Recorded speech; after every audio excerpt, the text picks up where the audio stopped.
Hi అండి, అందరూ ఎలా ఉన్నారు? అందరూ బాగుండాలి, అందరూ నేను ఉండాలి. Welcome to my channel. ఈరోజు క్విక్ అండ్ ఈజీగా చామదుంపలు కోడిగుడ్లు పులుసు ఎలా పెట్టుకోవాలి మీకు చూపించేస్తాను. చూసేద్దరుగానే వచ్చేసేయండి. ఫస్ట్ అయితే ఒక రైస్ కుక్కర్ తీసుకున్నానండి. దాంట్లో చామదుంపలు, అలాగే ఎగ్స్, ఒక 2 గ్లాస్ ఆఫ్ వాటర్, కొంచెం సాల్ట్, అలాగే ఎగ్స్ మనకి తొక్కలు రావు కదా కొమ్మని ఒలుస్తున్నప్పుడు. సో అది మంచిగా ఎగ్స్ షెల్ అనేది మంచిగా రావడానికి దాంట్లోనే కొంచెం బేకింగ్ సోడా వేస్తే మనకి ఎగ్ అనేది బాగా వలిచినప్పుడు బాగా వస్తుందండి. సో ఇదిగోనండి, ఫస్ట్ బాండి పెట్టుకున్నాను. దాంట్లో 4 టేబుల్ స్పూన్ ఆయిల్ వేసుకున్నాను, కొంచెం పసుపు. బాయిల్ చేసుకున్న ఎగ్స్ని అయితే ఫ్రై అవనివ్వాలండి. కొంచెంసేపు బాగా ఫ్రై చేసుకుందాము.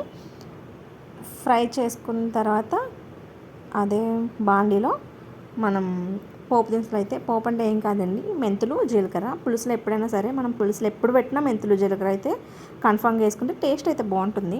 నేను చేసే రెసిపీస్ అన్నీ చాలా ఈజీగా ఉంటాయండి. మీకు నచ్చినట్లయితే నా ఛానల్ని లైక్ చేయండి, షేర్ చేయండి, సబ్స్క్రైబ్ చేసుకోవడం మాత్రం మర్చిపోకండి. ఆయిల్లో మనం పచ్చిమిర్చి, ఆనియన్స్ కూడా వేసుకొని కొద్దిసేపు ఫ్రై అవనివ్వాలండి. ఇలా ఫ్రై అవుతున్నప్పుడే దీంట్లోనే మనం కొద్దిగా కరివేపాకు కూడా యాడ్ చేసుకోవాలి. నేను పులుసు అనేది కొంచెం థిక్గా ఉండడానికి నేను ఒక ఆనియన్ పేస్ట్ అయితే వేసుకున్నానండి. పచ్చివాసన రాకుండా ఫ్రై చేసుకోవాలి. ఎందుకంటే పులుసుకి అయితే చింతపండు నానబెట్టుకున్నాను. దీంట్లోనే టమాటోస్ కూడా యాడ్ చేసుకొని మగ్గపెట్టుకోవాలి.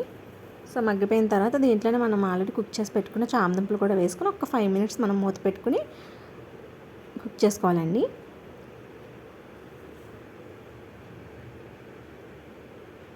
మూత తీసి చూస్తే మనకి కొంచెం దగ్గర పడిపోయినట్టు అనిపిస్తుంది కదా. సో దీంట్లోనే ఒక స్పూన్ కారం వేసుకొని మూత పెట్టుకోవాలి కలుపుకొని. దీంట్లోనే ఒక గ్లాస్ ఆఫ్ వాటర్ అయితే యూస్ చేస్తున్నాను ముందు నేను, ఎందుకంటే డైరెక్ట్ చింతపండు గుజ్జు అయితే వేయనండి నేను పులుసుల్లోని. సో కొంచెం వాటర్ మరుగుతున్నాయి అనిపించుకుని ఎగ్స్ కూడా వేసాను. ఎగ్స్తో పాటు నేను ముందుగా తీసి పెట్టుకున్న చింతపండు రసం కూడా దీంట్లో యాడ్ చేసుకుంటున్నానండి. మనకు పులుసు ఎంత క్వాంటిటీలో అయితే కావాలో అంత వాటర్ కూడా యాడ్ చేసుకుని ఒక 10 to 15 మినిట్స్ అయితే లో ఫ్లేమ్లో పెట్టేసుకోవాలండి, మధ్యలో కలుపుకుంటూ. ఇదిగోనండి, మెంతులు అలాగే ఆవాలు ఫ్రై చేసుకున్నాను కదా, అది వేసుకున్నాను.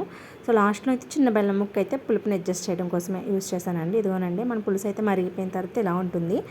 గ్యాస్ స్టవ్ ఆఫ్ చేసేసి 1 అవర్ తర్వాత మూత తీస్తే మన పులుసు అయితే రెడీ అయిపోయిందండి. నచ్చితే లైక్ చేసుకోండి, షేర్ చేయండి, సబ్స్క్రైబ్ చేయండి.